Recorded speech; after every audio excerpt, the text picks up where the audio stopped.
عليكم ورحمة الله وبركاته.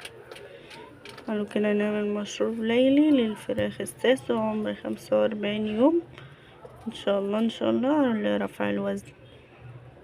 نضفنا البلكونة، نضفنا له من مكان خلينا زي الفل.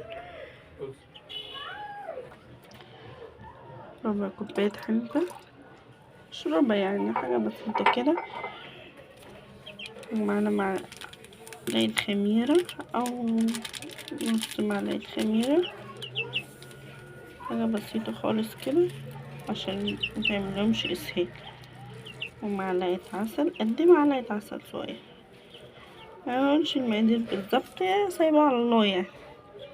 ما شاء الله ما شاء الله حجمهم حلو النهارده يعني، ما شاء الله.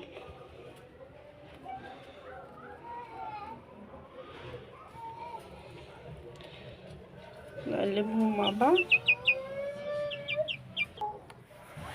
قلبناهم حطيناها لهم.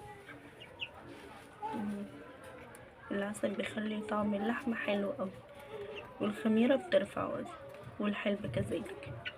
3 مكونات بيعادلوا بعض. كان عندهم زي الفل، روقناه وبعدين حطينا لهم المشروب ده بالليل. انما الخلطة اللي احنا بنعملها خلطة بنعملها الصبح. لو عايزين خلطة اكتبولي في الكومنتات.